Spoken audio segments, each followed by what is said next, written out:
ఒక్క నిమిషం తాత కలుస్తాం. ఒక్క నిమిషం ఇస్తాం మాట్లాడమ్మా. నమస్తే సార్, నా పేరు స్వర్ణలత సార్.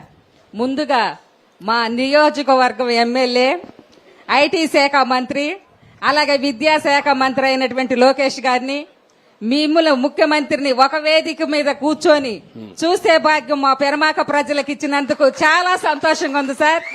మీరు 4వసారిగా ముఖ్యమంత్రి అయినందుకు చాలా చాలా సంతోషంగా ఉంది సార్. మీరు 3 సార్లు ముఖ్యమంత్రిగా అయినది ఒక లెక్క, ఇప్పుడు ముఖ్యమంత్రిగా అయింది ఒక లెక్క సార్. ఎందుకనంటే గడిచినటువంటి అసెంబ్లీలో జరిగినటువంటి విషయాన్ని చూసుకుంటే అప్పుడున్నటువంటి అధికార పార్టీ, అప్పుడున్నటువంటి అధికార మతంతో మిమ్మల్ని ఒక 3 సార్లు ముఖ్యమంత్రిగా చేసినటువంటి వ్యక్తి అని విలువ ఇవ్వకుండా, ఒక పెద్ద వ్యక్తి, గౌరవప్రదమైనటువంటి వ్యక్తి అని మీకు విలువ ఇవ్వకుండా మిమ్మల్ని కించపరుస్తూ, బోనమ్మ గారిని అవమానపరుస్తూ ఆ అసెంబ్లీలో ఒక రామన కాష్టలాగా సృష్టించి మిమ్మల్ని అందరినీ కూడా ఆ రోజు మాట్లాడుతుంటే, అసెంబ్లీ అంటే ఒక దేవాలయంగా భావించి అసెంబ్లీ జరిగేటప్పుడు ఇప్పుడు మహిళలు మేము కూడా కూర్చొని చూసేవాళ్ళం సార్. అటువంటి పరిస్థితి ఆ రోజుల్లో లేదు. ఆ రోజు మీరు ఒక శబ్దం చేశారు సార్, ఇటువంటి రామనగర్లకు ఉన్నటువంటి ఈ యొక్క దాంట్లో నేను ఉండను, మళ్ళీ గౌరవ సభకు నేను వస్తానని చెప్పేసి మీరు వచ్చారు సార్. అది చూసినప్పుడు మాకు చాలా బాధ కలిగింది. మేమందరం కూడా తాడాపల్లి మహిళలందరం కూడా ఒక శబ్దం తీసుకున్నాం సార్, పసుపు శబ్దం అని. మిమ్మల్ని మీరు ఎలాగైతే ఆ గౌరవ సభకు గౌరవంగా వెళ్తారన్నారో అదే రీతిగా గౌరవంగా ముఖ్యమంత్రి స్థానంలో మిమ్మల్ని పంపించాలని మేము శబ్దం కొట్టాం. అదే విధంగా ఇప్పుడు ఎలక్షన్ లో ఊహించని రీతిగా ఎంతో అత్యధిక మెజార్టీనిచ్చి ప్రజలు మిమ్మల్ని ముఖ్యమంత్రి స్థానంలో నుంచోబెట్టినందుకు మాకు చాలా సంతోషంగా ఉంది సార్. ఇంకొక విషయం సార్, మా ఎస్సీ మహిళ అయినటువంటి వంగల్పూడి అనిత గారికి హోమ్ మినిస్టర్ ఇచ్చారు, చాలా సంతోషం. గత ప్రభుత్వం కూడా ఇచ్చింది సార్ హోమ్ మినిస్టర్, కానీ ఆమె సీటుకే పరిమితమైంది. మహిళలకు ఏం చేసింది లేదు, మహిళల రక్షణ గురించి పట్టించుకున్నది లేదు. అయితే హోమ్ మినిస్టర్ పదవి ఇచ్చి మీరు ఆమెకు పగ్గాలు కూడా ఇచ్చారు సార్. ఆమె మాట్లాడుతుంటే మాలోంచి బూస్ బంప్స్ బయటకు వస్తా ఉంటాయండి, అట్లా మాట్లాడుతూ ఉంటారు. అయితే మీరే హోమ్ మినిస్టర్ ఫీల్ అవుతున్నారా? అవుతాం సార్, అవుతాం. ప్రతి మహిళ హోమ్ మినిస్టర్ గారే పనిచేశారు సార్ మేము. ఇంకొక విషయం సార్, మొన్న రీసెంట్ గా బాపట్లలో ఒక మహిళపై అత్యాచారం జరిగింది. మన వాళ్ళు 48 గంటల్లోనే వాళ్ళని పట్టుకోవటం జరిగింది సార్. అప్పుడు భువనమ్మ గారు ఒక మాట చెప్పారు, రాష్ట్రంలో ఉన్నటువంటి ప్రతి మహిళలకు కూడా ఎవరికి కూడా ఇబ్బంది కలగటానికి వీల్లేదు, మీకు అండగా మేము ఉంటామని చెప్పారు సార్. గడిచిన ప్రభుత్వంలో మహిళలు ఎన్నో ఇబ్బందులు పడ్డారు. మా తాడాపల్లి పక్కనున్నటువంటి తాడాపల్లిలో కూడా ఒక ఇన్సిడెంట్ జరిగింది సార్. కానీ మీ యొక్క ప్రభుత్వంలో మా మహిళకు అటువంటి మంచి రక్షణ మీరు కలిగిస్తారని, భరోసా ఇస్తారని ఆశిస్తున్నాను సార్. ఓకే అమ్మా, గుడ్. ఇప్పుడు ఏంటంటే అమ్మా, మీరు మెయిన్ గా ఏంటంటే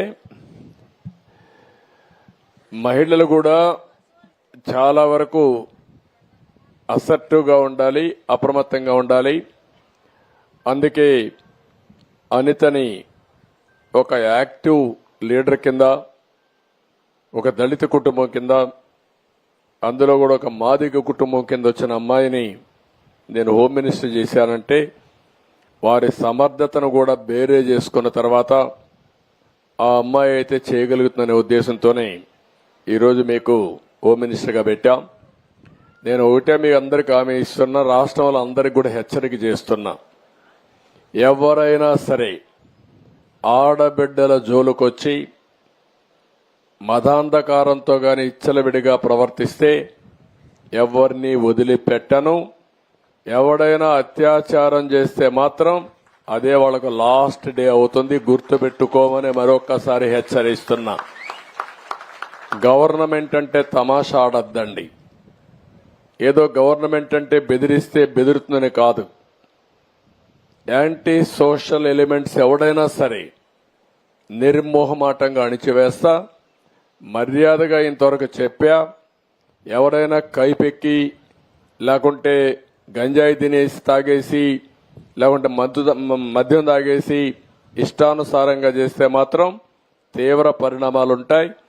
మొన్నటి వరకు నేను ఎందుకంటే స్లోగా బిల్డప్ చేయాలి కాబట్టి బిల్డప్ చేస్తున్నా, కానీ ఈ రోజు చెప్తున్నా, ఒక ఆడబిడ్డ నా దగ్గరకు వచ్చి నాకు అన్యాయం జరిగిందంటే మాత్రం ఎవడిని వదిలిపెట్టనని మరొకసారి హెచ్చరిస్తున్నా. అది మీరు రేపటి నుంచి యాక్షన్ లో కూడా చూస్తారు. మీరు ఎవరిని వదిలిపెట్టను. వేదిక పైన ఉన్న గౌరవ ముఖ్యమంత్రి వర్యులు చంద్రబాబు నాయుడు గారికి, సహచర మంత్రివర్యులు శ్రీనివాస్ గారికి, ఇతర నాయకులకి అందరికీ నా హృదయపూర్వక నమస్కారాలు.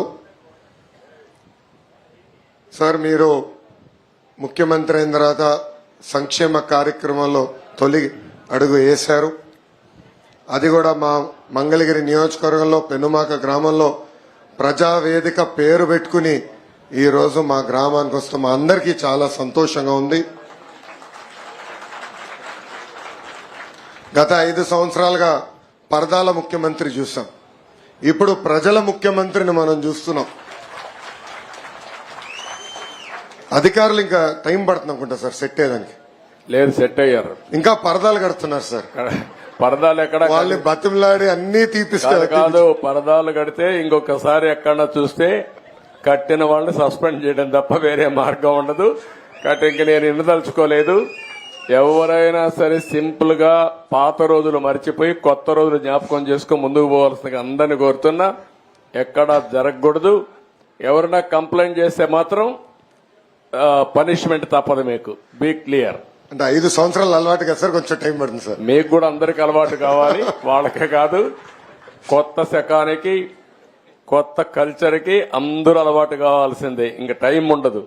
ఏది కూడా రివర్స్ గేర్ నుంచి రివర్స్ పోయే బండిని పాజిటివ్ గా నడిపిస్తున్నాం.